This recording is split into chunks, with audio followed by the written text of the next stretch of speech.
Caitlin Clark, that WNBA playoffs run was a little taste of what's possible for Fever. The Indiana Fever's 2024 playoffs may be over after 2 games, but Caitlin Clark is expecting deeper postseason runs for her team in the future. It's a good little taste of what's possible for this organization and for this franchise, Clark told reporters after the Fever's elimination loss to the Connecticut Sun on Wednesday in Game 2, per ESPN's Andrea Adelson. There's a lot for us to hold our heads high about. This team won 5 games 2 years ago. We're a young group, a pretty inexperienced group, but we came together and had a lot of fun playing together. Sometimes the worst part of it is you feel like you're really playing your best basketball, and then it has to end. Clark continued, "The fun part is I feel like I'm just scratching the surface, and I'm one that's nitpicking every single thing I do. I know I want to help this franchise get even better, help my teammates get even better, and I know there's a lot of room for me to continue to improve. So that's what excites me the most. I feel like I could continue to get a lot better, and before we know it, I'm sure we'll all be back here and ready for the next year."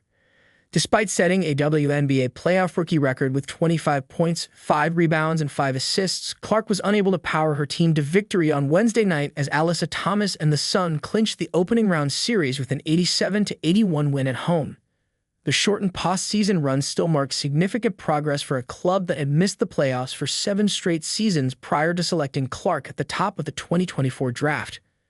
Led by Clark and 2 other former high draft picks 2018 no, 2 selection Kelsey Mitchell and 2023 no, 1 pick Aaliyah Boston, the Fever climbed to 20 wins and a 500 season record for the first time since 2016.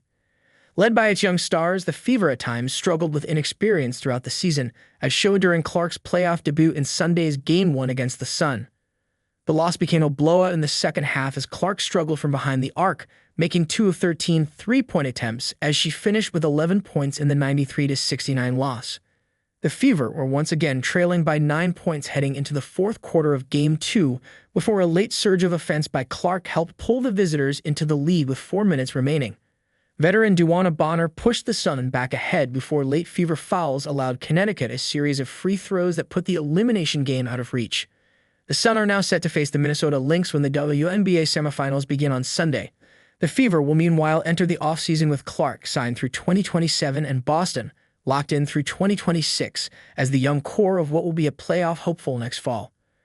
The biggest offseason question for Indiana will be the expiring contract of Mitchell, who tied Clark for the team lead with 19.2 points last season and is likely to be in demand during free agency. If the Fever are able to work out a deal that will keep the 28-year-old guard in Indiana while using this winter to add more depth around Boston and Clark, this team could be set for a longer postseason in 2025.